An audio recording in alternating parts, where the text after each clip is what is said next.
tal? Muy buenos días en este miércoles 17 de diciembre, son las 11 de la mañana. Con un minuto le agradezco que me acompañe como siempre en esta nueva edición de Close Up.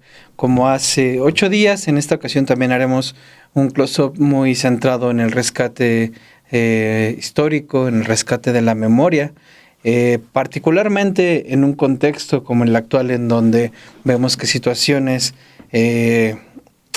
como esta persisten hacia la fecha, las consecuencias particularmente. El día de hoy vamos a hablar sobre Rubén Jaramillo Menes, este heredero de Zapata, de la lucha agraria, de la lucha campesina.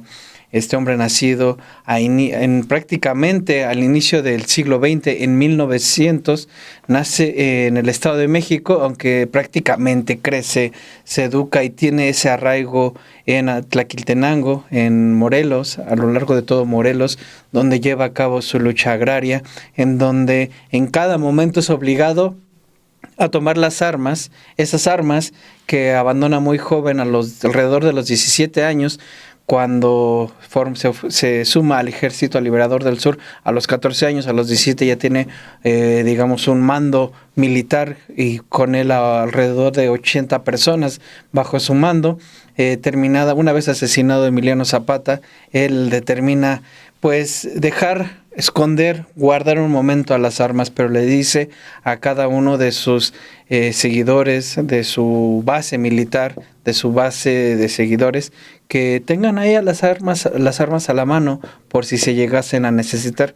Y vaya que Rubén Jaramillo las tuvo que hacer uso de ellas en distintas ocasiones, particularmente ante el caciquismo, ante la represión de los gobiernos priistas, que lo obligaron a ello, que nunca le dieron una resolución a su causa legal.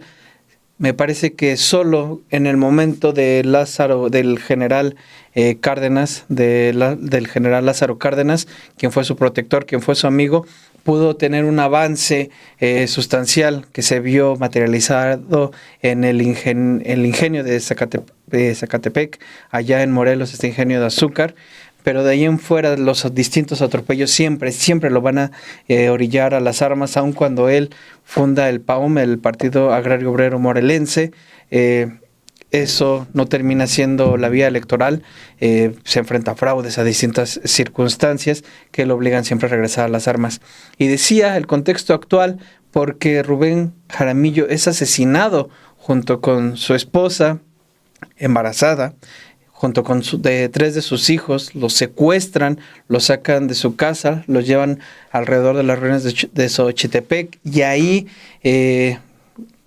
los militares que los sacan, los asesinan, les dan el tiro de gracia, y por sorprendente que sea, ese crimen quedó impune, nunca fue resuelto, nunca nadie supo quién fue, y así como esos casos, vemos que muchas de estas atrocidades del pasado quedaron en la impunidad, en la busca del olvido que quisieron hacer las autoridades. Particularmente su caso genera indignación por el manejo que dio la prensa oficialista posterior a su muerte. No me adelanto más, vamos a este primer close-up en el que hablaremos un poco sobre los orígenes, quiénes fueron los padres de Rubén Jaramillo, su temprana orfandad, su incorporación al Ejército Libertador del Sur. Vamos a ver este primer close-up y regresamos.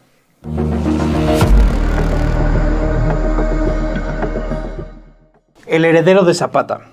Aunque nació en Real de Saucalpan, en Sultepec, en el Estado de México, en el año de 1900, Rubén Jaramillo creció en realidad en Tlaquiltenango, en Morelos, a donde emigraron sus padres, don Atanasio Jaramillo y doña Romana Menes, debido a la decadencia de la actividad minera en su tierra natal.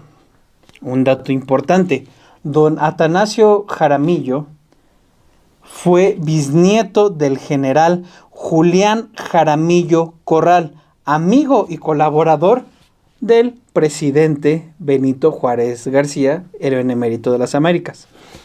Don Atanasio Jaramillo era un experto minero y doña Romana era campesina. Ambos tenían una numerosa familia en Cuernavaca, en Yautepec, en Tlalquitenango, en Jojutla, desde antes que estos fueran parte del estado de Morelos, pues antes pertenecían al Estado de México.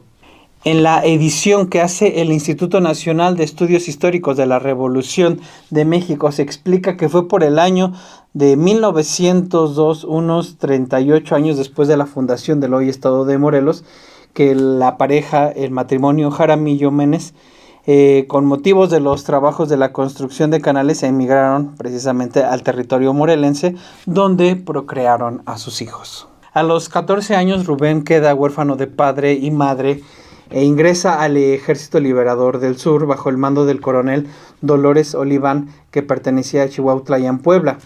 Ya a la edad de 17 años se le otorga el grado de capitán primero de caballería con 80 soldados bajo sus órdenes. Rubén Jaramillo, de hecho, es descrito en distintas obras, estudios, biografías que se han hecho sobre su vida como el heredero y continuador de los ideales y la lucha del general Emiliano Zapata Salazar en Morelos, una lucha que se mantuvo viva a lo largo del periodo postrevolucionario y más allá. Salvador Núñez escribe en Rubén Jaramillo, Vidas y luchas de un dirigente campesino, cómo la revolución zapatista fue la escuela de Rubén Jaramillo, donde conoció los ideales campesinos expresados en el Plan de Ayutla, a los que ya no renunciaría jamás. De hecho, él hace su propio plan basado en el Plan de Ayutla. Esta formación lo llevó a interiorizar el credo zapatista y a mantener una postura independiente y revolucionaria durante 50 años de lucha. El historiador Plutarco Emilio García Jiménez afirma a su vez que Rubén Jaramillo desde los años 20 fue uno de los más fieles e incorruptibles, y vaya que lo quisieron corromper, continuadores de los ideales y la lucha del general Zapata. Incluso lanza su programa de lucha en 1943, como ya le había dicho, su propio plan, el Plan de Cerro Prieto, este documento que retomaba las ideas del Plan de Ayala. Fritz Glockner, el historiador, periodista y escritor, expone en su obra Memoria Roja que el plan de Cerro Prieto buscaba rescatar los principios olvidados y traicionados del zapatismo, al demandar la restitución de tierras, montes y aguas a sus originarios y legítimos dueños, los pueblos originarios de este país, hermanando así su lucha con la de Zapata. Glockner ahonda además que este rescate también contemplaba la política obrera y campesina impulsada por el general Lázaro Cárdenas, amigo y protector de Rubén Jaramillo. Rubén Jaramillo encarnó así la lucha campesina en un momento de decadencia revolucionaria, por lo que la continuidad del ideal se transformó en una consigna para él y sus seguidores. Es lo que expone el texto introductorio que hace el Instituto Nacional de Estudios Históricos de Revoluciones de México a su autobiografía. Lo puede consultar usted gratuitamente. De hecho, en 1918, antes de pacificar temporalmente su grupo, él va y viene a las armas continuamente a la par de la creación de su proyecto político electoral. En 1918, antes de pacificar en la primera ocasión a su grupo zapatista, al comando que estaba bajo sus órdenes, Rubén Jaramillo le dice a sus hombres que la revolución a partir de ese momento, más que de armas, ha de ser de ideas justas y de gran liberación social. Es lo que recuerda Salvador Núñez. Esto lo hace aconsejándoles, muy importante, que guarden cada uno sus fusiles, cada cual donde lo puedan volver a tomar. Es por lo mismo que su asesinato, perpetrado en Xochicalco junto a su familia en 1962, fue señalado por escritores con simpatías de izquierda como el momento en el que el Estado mexicano asesinó su propia herencia zapatista, agrarista y campesina. A pesar de sus alianzas políticas o sus incursiones en la guerrilla, en la vida electoral, la esencia de Rubén Jaramillo se mantuvo siempre arraigada al campo y a su lucha por la tierra y la autonomía. Todo esto le permitió ser considerado como el único zapatista como tal. Así lo establece el historiador escritor Fritz Glockner, con quien hablamos y con quien más adelante le pasaremos diferentes extractos de esta entrevista.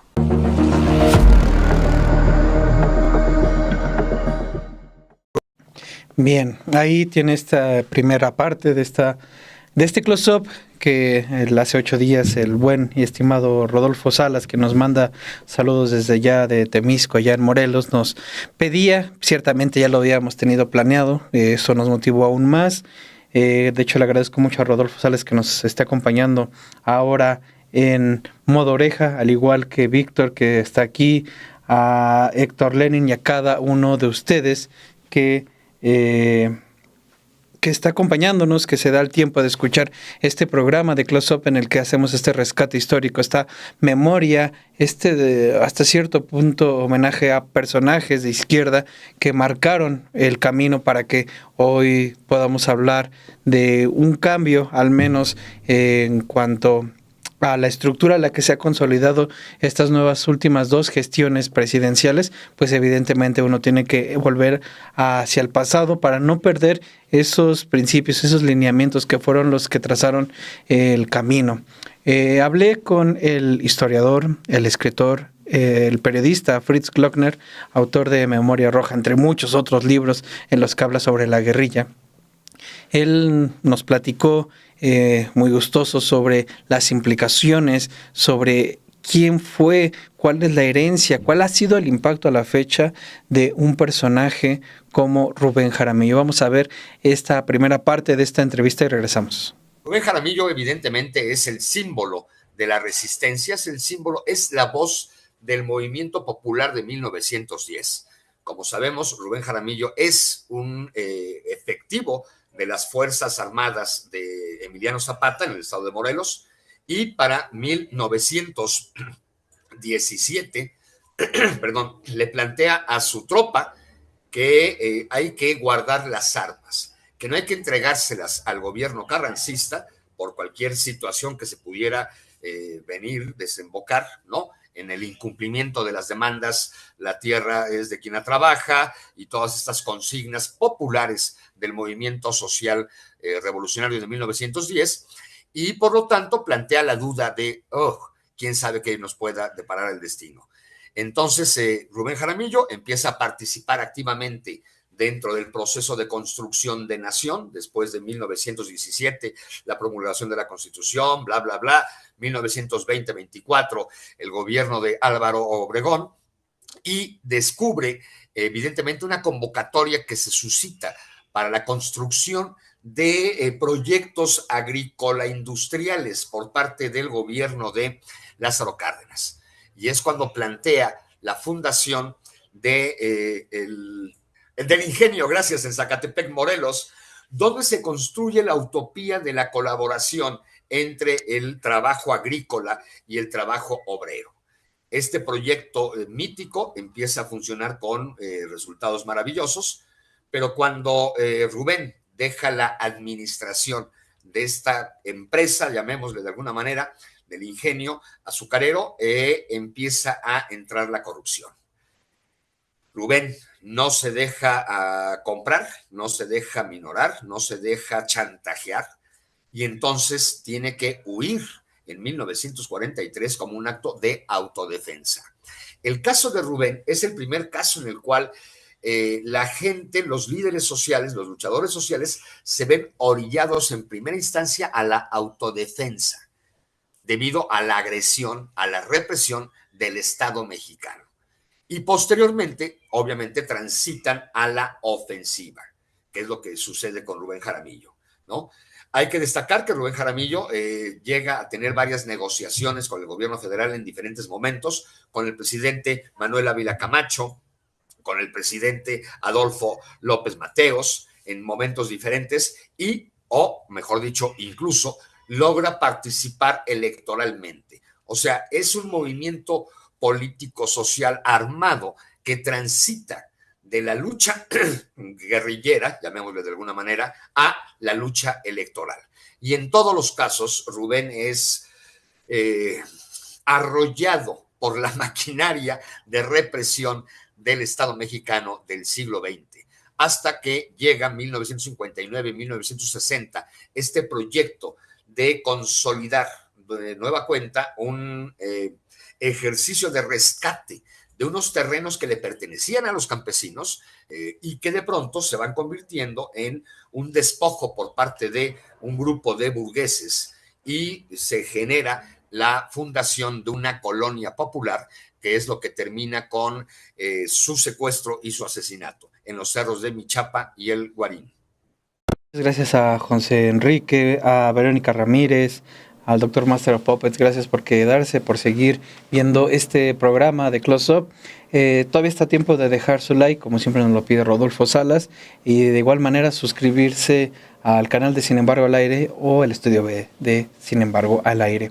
Continuando con este perfil, vamos a hablar, por una parte, las distintas ocasiones en las que toma las armas, en las que es orillado a tomar las armas Rubén Jaramillo, y al mismo tiempo la ruta, el camino que él busca trazar a partir de del camino electoral, el camino político, a partir de la propia integración del Partido Agrario Obrero Morelense. Él en algún momento, con uno de sus conocidos, empieza a tener acercamientos con el Partido Comunista Mexicano, empiezan a tener pláticas, encuentran puntos de interés. Sin embargo, también hay distintos puntos de desinterés, sobre todo que el Jaramillo, sus seguidores, están muy enfocados en lo que respectaba a la lucha agraria, a la lucha de los campesinos. También la extienden hacia los propios obreros, puntos muy particulares, muy puntuales, como era retomar pues básicamente los lineamientos, el espíritu del Plan de Ayala, que había quedado en el olvido. Él mismo suscribe su propio plan, el plan de Cerro Prieto, muy en esa esencia y en ese mismo camino de estos ideales de lucha agraristas, sobre los olvidados de esa revolución pues ya a inicios del 40 años, en el año 40, en el 43, es que le empieza a dar por una parte la lucha armada, pero tampoco ceja y avanza con la creación del Partido Agrario Obrero Morelense, con esta proclama de pan, tierra y libertad. Es en ese sentido que vamos a hablar en este segundo close-up de su involucramiento, sí, en las distintas ocasiones en las que tiene que ir a la sierra montado, las primeras en el agrarista, este caballo que le regala el general Lázaro Cárdenas, y posteriormente en la fundación de su propio partido político. Vamos a ver este segundo close-up y regresamos.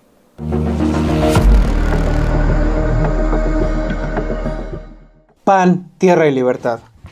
La lucha armada de Rubén Jaramillo Menes fue una característica persistente y necesaria de su activismo social, adoptada como último recurso, eso es importante, como último recurso ante la represión y la falta de cauces legales. De esta manera, a lo largo de su trayectoria, Jaramillo combinó y alternó su lucha legal y la gestoría con la autodefensa armada. Esto es muy importante, el término de autodefensa, empleado para protegerse de la represión oficial y los cacicazgos locales. De hecho, la base de la lucha armada de Jaramillo se forjó, como ya habíamos platicado en el primer close-up, durante la Revolución Mexicana, cuando él tenía 14 años y se enrola al Ejército Libertador del Sur de Emiliano Zapata. En 1918, ante el asesinato de Zapata y ante la decadencia revolucionaria, Jaramillo y su grupo es que deciden pacificarse. Es entonces cuando dice a sus nombres esta famosa consigna: guarden sus fusiles cada uno, cual donde lo puedan volver a tomar. En ese momento, expone Salvador Núñez, Jaramillo definió que en adelante la revolución, más que de armas, ha de ser de ideas justas y de gran liberación social. Ahora bien, haciendo un repaso por los distintos momentos en los que toma las armas, recordemos que el primer alzamiento formal de Jaramillo como continuador de la lucha zapatista ocurre en 1943, después de oponerse a las corruptelas y a las injusticias que rodeaban el ingenio de azúcar allá de Zacatepec y sufrir la persecución de gobernadores y caciques. Jaramillo, y este es un importante paréntesis, gestiona y promueve ante el presidente, el general Lázaro Cárdenas Batel, la construcción de este ingenio azucarero con el objetivo de beneficiar a los campesinos y trabajadores especialmente ejidatarios y cortadores de caña, para así generar empleo y desarrollo agrícola en Morelos, promover la producción cooperativa de azúcar, en vez de la industria quedará solo en manos de los grandes intereses privados. No obstante, el proyecto se pervierte una vez que el general Lázaro Cárdenas deja el gobierno y llega el último general, de hecho, en gobernar como presidente, Manuel Ávila Camacho. Laura Castellanos así lo cuenta en su libro México Armado. Al entrar el nuevo presidente, Jaramillo quedó desprotegido. Le pesó haber logrado mayor presencia al ser parte del primer comité de la Unión de Productores de Caña de la República Mexicana, que obtuvo un buen precio de garantía y defendió los salarios de los trabajadores de los ingenios. Y ahonda, el nuevo gerente del ingenio, el de Zacatepec, Severino Carrera Pela, aprovechó la orfandad del líder de Rubén Jaramillo y, apoyado por el gobernador Elpidio Perdomo, corrompió el ingenio, desarticuló el consejo local, expulsó a Jaramillo y anuló sus derechos como ejidatario. El general Cárdenas se puso furioso. Su hijo Cuauhtémoc, narran en sus memorias, lo vio indignarse profundamente porque un proyecto revolucionario fuera desviado para satisfacer intereses personales. Laura Castellanos enmarca todo esto en un importante contexto global, la Segunda Guerra Mundial, que golpeó ya de por sí el nivel de vida de los trabajadores de Zacatepec, por lo que, desterrado de su propio proyecto, Rubén Jaramillo encabeza con su amigo obrero comunista Mónico Rodríguez un movimiento para exigir un aumento de sueldo a campesinos y obreros, por lo cual es amenazado de muerte por el gobernador. Todo esto deriva en una huelga que estalla a las 11 de la mañana del 9 de abril de 1942 y, como respuesta, el ejército rodea el ingenio y, pasada la noche, toma la planta.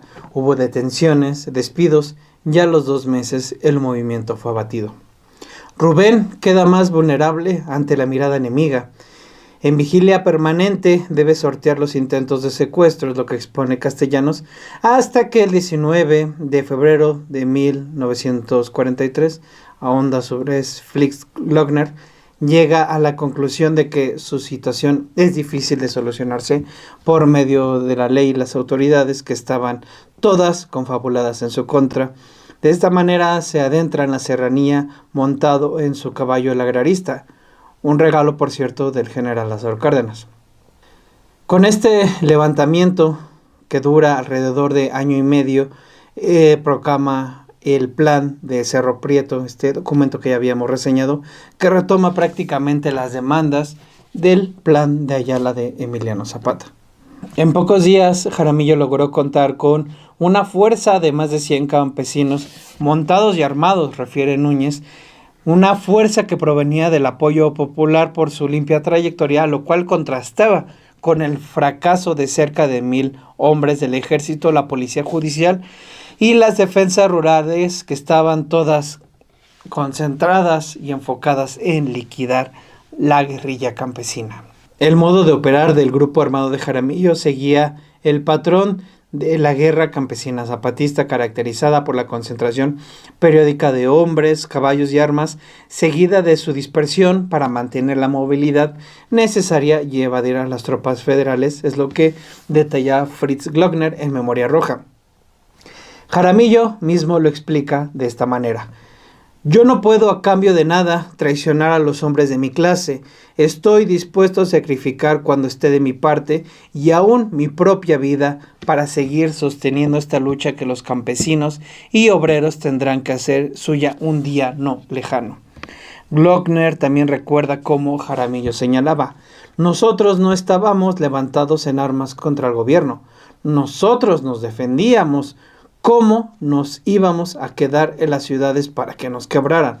También hubo levantamientos posteriores. Jaramillo y sus seguidores se vieron obligados a volver a regresar a las armas, a tomar las armas en distintas ocasiones en las que no obtuvieron respuesta mediante los cauces legales. En 1946 los jaramillistas tienen que remontarse nuevamente En las montañas, en ese periodo la lucha armada sirvió como autodefensa y se movilizó para oponerse al fusilamiento de ganado por la fiebre aftosa, lo que se conoce como rifle sanitario, una medida impuesta, sí, por Estados Unidos, como recuerda Fritz Glockner en 1952, tras el fraude electoral en el que apoyó al candidato opositor Miguel Enríquez Guzmán y la represión recrudecida. Jaramillo se refugia en la sierra por tercera ocasión. No todo se limitó a, como hemos dicho en distintas ocasiones en este programa, a solamente la lucha armada. Jaramillo buscó en distintas ocasiones los cauces legales y políticos electorales. De hecho, él funda el Partido Agrario Obrero Morelense a finales de 1945, bautizándolo como una organización de lucha y de acción permanente. El objetivo de este partido político era unir en sus filas a obreros y campesinos en una alianza cerrada contra el PRI y el caciquismo. La creación del PAOM, como se conoce a este partido, surgió de la idea de formar una fuerza política que permitiera a los campesinos y obreros disputar el poder público. Jaramillo mismo fue su candidato a la gubernatura de Morelos para las elecciones de 1942, las cuales terminaron en un fraude electoral, evidentemente. El partido adoptó como lema la consigna Pan, Tierra y Libertad, el cual se exhibía en las credenciales de sus afiliados junto con el sello de la organización, las manos estrechadas con la hoz y el martillo, es lo que describe Laura Castellanos en México Armado. El programa de acción del PAOM estaba diseñado para recoger a su vez las demandas populares y buscaba reivindicaciones agrarias, sociales y económicas, expone por su parte Fritz Glockner en este libro que ya hemos reseñado. El PAOM representó la intervención del campesinato en la política formal del Estado, buscando establecer un gobierno de genuinos trabajadores y rechazando componendas ni transacciones con los políticos arribistas de grupos privilegiados, es lo que apunta Núñez. A pesar de los fraudes electorales y la represión continua, la lucha del PAOM continúa, llegando a tener el partido no menos de 15,000 miembros. Lo cierto es que a pesar de sus esfuerzos por crear este movimiento que disputara el poder por la vía electoral, por la vía partidista, Jaramillo se da cuenta que por las buenas nunca va a aceptar perder, lo que justifica la necesidad de la autodefensa en el cerro. Su lucha se contempla, se configura así en una experiencia de lucha campesina y popular, considerada la continuación del combate zapatista, pero en nuevas condiciones y contra diferentes enemigos como los nuevos ricos y caciques post-revolucionarios, muchos de ellos aún enquistados en la realidad de distintas comunidades.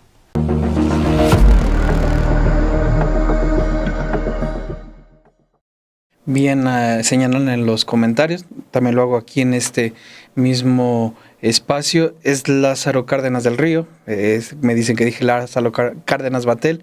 Lázaro Cárdenas Batel es el nieto del general Lázaro Cárdenas del Río, es de hecho el jefe de la oficina de la presidencia, es el hijo del ingeniero Cuauhtémoc Cárdenas Solórzano y de su esposa Celeste Batel. Una disculpa por la confusión, hago ya esta aclaración y una vez hecha la aclaración, continuemos hablando sobre Rubén Jaramillo. En este último, en esta segunda parte de la entrevista que tuvimos con Fritz Glockner, nos da más detalles, más aspectos sobre la vida del heredero del zapatismo, del heredero de Zapata. Vamos a ver esta segunda parte de la entrevista y regresamos. O sea, Rubén Jaramillo no se convierte en un líder sectarista, digamos, ¿no? Sino construye unas bases de apoyo muy, muy fuertes, donde habría que destacar, por ejemplo, la participación de las mujeres. Las mujeres jaramillistas son fundamentales en el proceso, no solamente de la clandestinidad, sino que también de la lucha electoral abierta o en la organización de las comunidades campesinas.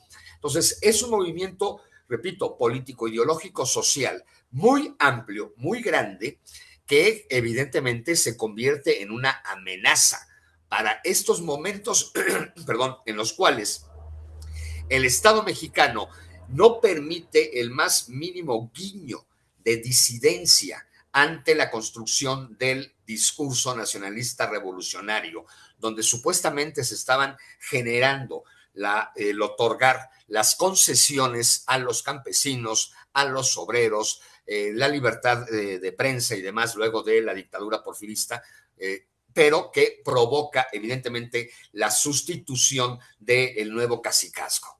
Y en un estado como el de Morelos, ¿no? Con todo su retraso económico, político, social, donde el cacicazgo se sigue marcando a pesar de ser la tierra de Zapata, provoca evidentemente que emerja este personaje maravilloso que es Rubén Jaramillo, que insistimos y como ya comentamos, transita de la clandestinidad revolucionaria armada a la participación político-electoral, ¿no?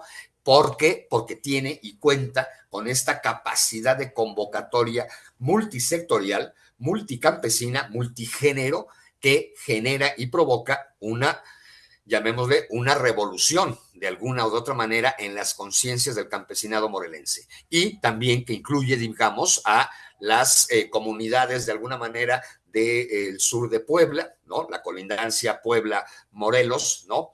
Y que se convierte en una referencia histórica de la lucha y de la protesta por demás honesta, porque lo que le ofrecían a Jaramillo en función de los clásicos bomberazos de 50,000 pesos, ¿no? No, o sea, le ofrecieron, olvídate, ¿no?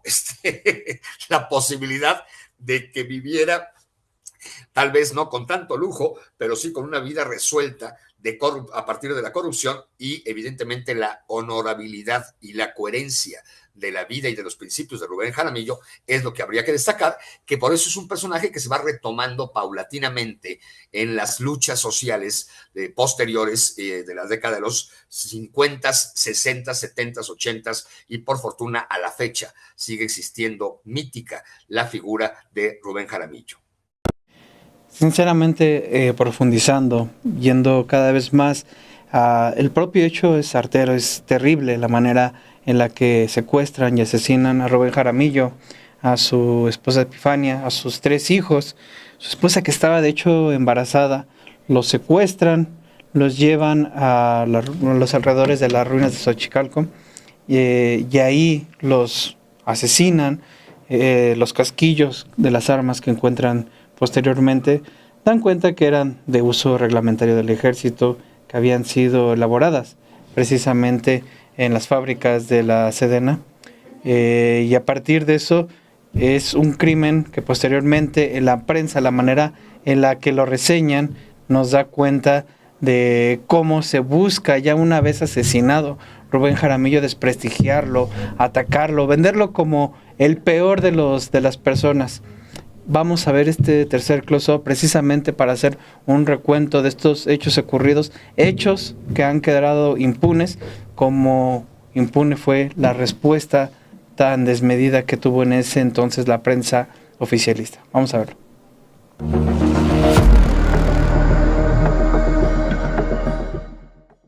El asesinato de Rubén Jaramillo y la prensa infame. El 23 de mayo de 1962, Xochicalco fue testigo del brutal asesinato del dirigente campesino de izquierdas, Rubén Jaramillo. Este crimen se produjo en un contexto donde Jaramillo había regresado a la legalidad y había iniciado su última batalla por la tierra. Fue la mañana de ese día cuando un convoy de unos 60 elementos que incluía miembros del Ejército Federal y la Policía Judicial arriban a la casa de la familia Jaramillo, localizada en el número 14 de la calle de Mina en Tlaquiltenango. Un individuo llamado Heriberto Espinosa, alias el pintor, un ex jaramillista, un traidor, irrumpe en la casa y exige la salida de Rubén Jaramillo. Rubén Jaramillo y su esposa Epifania Zúñiga García, quien se encontraba embarazada, y sus hijos, Enrique, Ricardo y Filemón, son secuestrados por soldados vestidos de civil al mando del capitán José Martínez. Todos son obligados a subir a vehículos militares. Uno de sus hijos incluso le muestra un amparo a los oficiales, lo cual otorgaba la protección de la justicia a Rubén Jaramillo, lo cual es objeto de burlas. El documento termina ahí alguien introduciéndolo a su bolsillo para simplemente ignorarlo. Rubén y su familia son secuestrados y trasladados a las inmediaciones de las ruinas de Xochicalco, donde son asesinados. Los cadáveres son encontrados a unos 500 metros de las ruinas arqueológicas. Estaban juntos y habían sido ametrallados de frente a quemarropa, y todos tenían el tiro de gracia. Los responsables políticos, jurídicos e históricos del crimen de Xochicalco fueron señalados como el presidente de la República, Adolfo López Mateos, con quien se había reunido Rubén Jaramillo en una portada muy famosa de la revista Progresista Política, donde aparecen ambos sonrientes. El entonces secretario de Gobernación, nada más, nada menos que Gustavo Díaz Ordaz, el secretario de la Defensa y el gobernador del estado de Morelos, Norberto López Avelar. De hecho, ellos son vistos a la fecha como los responsables de este crimen, que hasta el día de hoy se mantiene impune. Laura Castellano recuerda que el 26 de junio de 1962, Raquel Jaramillo, la única sobreviviente de este crimen, levantó una demanda ante la Procuraduría General de la República con número de averiguación 33.262 sin que se abriera ninguna indagatoria alguna. Una investigación que realiza un grupo de periodistas, que es publicada sin firma en Política, arroja que en el sitio del crimen encontraron casquillos de uso reglamentario y exclusivo del ejército. Los mismos datos indican que a la cabeza de la llamada Operación Xochicalco estuvo el jefe de la Policía Judicial Militar, el general Carlos Soul, que participaron también el capitán Gustavo Ortega Rojas, jefe de la Policía del Estado de Morelos, el capitán José Martínez Sánchez del destacamento de Zacatepec, Roberto Ramos Castañeda, jefe del Servicio Secreto de Morelos, el ex jaramillista, como ya lo habíamos dicho, Heriberto Espinosa, el pintor, y los agentes secretos Fernando Estrada y Francisco Martínez Román, apoyados por un grupo de soldados de Zacatepec. Décadas después saldrá a la luz otro nombre, el del teniente Rodolfo Cruz Pardo. El secretario particular de López Mateos, Justo Sierra Hijo, negó contundentemente en sus memorias que el presidente hubiera ordenado el asesinato de la familia y asegura que al haber conocido la noticia lo vio ponerse furioso, frenético. Apenas unos días después del crimen, y esto es importante ponerlo en su contexto porque fue una embestida brutal de la prensa oficialista. El 25 de mayo de 1962, el periódico El Universal publicó que el tristemente célebre rebelde de posesión y tráfico de drogas y despojo de tierras fue muerto ayer a balazos en las ruinas de Xochicalco. Según esta infame versión, Jaramillo había sido abatido cuando pretendía huir de los miembros de la Policía Judicial Militar. Y su familia, siempre, el relato del Universal, había perdido la vida en la confusión que se produjo al intentar escudarse en sus parientes. Prosigue esta misma versión que informa que Jaramillo y sus secuaces supuestamente planeaban cometer una serie de fechorías.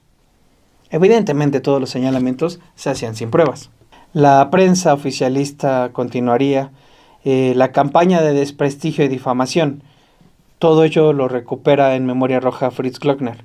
El mismo diario finaliza una nota el 29 de mayo describiendo a la esposa de Jaramillo, Epifanía Zúñiga, como una mujer de pésimos antecedentes, cruel y temeraria, y a sus hijos los define como jóvenes adiestrados en la escuela del crimen, con la muerte justa, dice el Universal, de esta familia de malhechores y criminales, se asegura que renacerá la tranquilidad de una vasta zona. Evidentemente la intención de estas publicaciones era esconder la realidad y desvirtuar la acción de lucha jaramillista. Se divulgó, por ejemplo, que Jaramillo era un vulgar criminal, un baltonero sin ideas y perdonavidas. A partir de esta narrativa oficial, el crimen provocó reacciones de condena en la clase intelectual y artística del país. Escritores con simpatías de izquierda señalaron que el Estado había asesinado su propia herencia zapatista agrarista en campesina. Escritores como Carlos Fuentes y Fernando Benítez y Víctor Rico Galán, entre otros, exigieron al gobierno el esclarecimiento del artero asesinato. Ya posteriormente Fritz Glockner hace ahí una precisión al recordar cómo algunos de ellos posteriormente cerraron filas con Luis Echeverría Álvarez.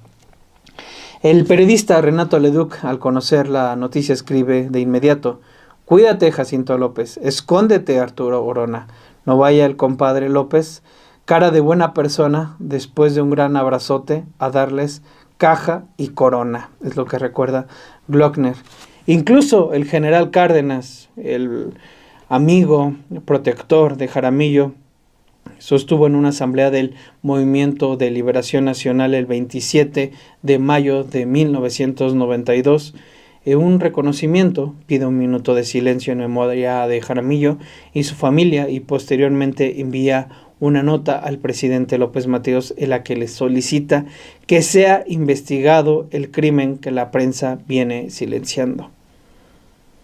El entierro de Jaramillo se lleva a cabo el 25 de mayo y a pesar de las acciones de intimidación de la nefasta campaña de difamación que lleva a cabo la prensa, cerca de 5,000 campesinos acuden a despedirse de Rubén Jaramillo, su líder, el heredero de la lucha zapatista, de la lucha agraria, el defensor de los campesinos, de los obreros. No hace mella, no hace eco toda esta atroz campaña y las personas terminan reconociendo, los propios campesinos, a su líder, quien a la fecha del día de hoy, de hecho todas estas campañas sin escrúpulos terminan no teniendo sustento, pues la figura de Rubén Jaramillo hasta el día de hoy es reivindicada como la de un luchador social, como la de un luchador de izquierdas, como la de una persona que tuvo que acudir a las armas porque los cauces legales nunca le permitieron atender los reclamos que hizo de manera puntual.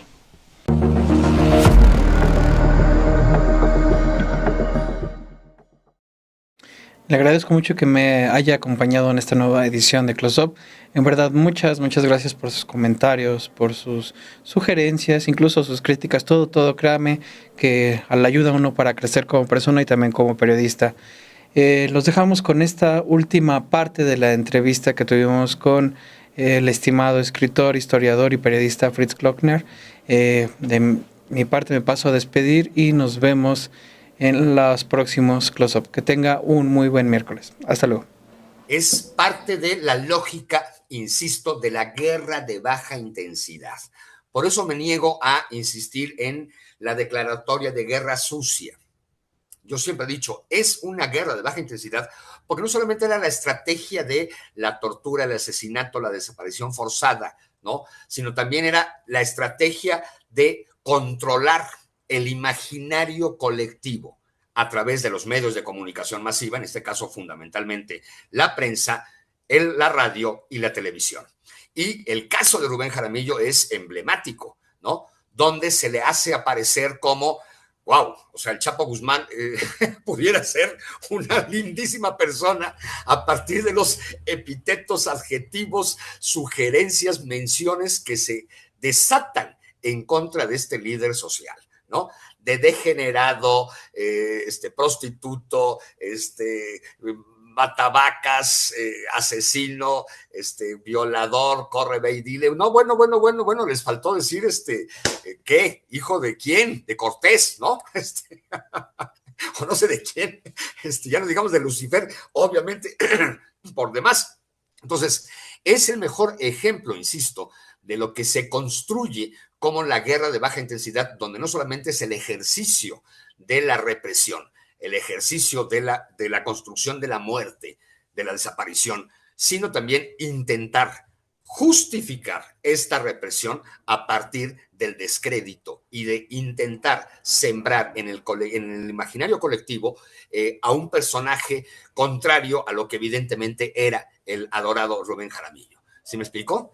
Entonces, y esto sucede y se repite constantemente como práctica de Estado el ofrecer un rostro de democracia, de libertades, de permitir el asilo desde 1939 de la República Española, de los exiliados de la República Española, y durante la década de los 60, 70, evidentemente, permitir el exilio de todo perseguido de izquierda de América Latina, Argentina, Uruguay, Colombia, Chile, bla, bla, bla, bla, bla, ¿no? Entonces, es este doble discurso de cómo el Estado mexicano lograba controlar no solo sus cuerpos de represión para que ejercieran el aniquilamiento de los opositores o de los inconformes, y que por otra parte, evidentemente, se construyera la narrativa del Estado benefactor en contra de los enemigos de la patria.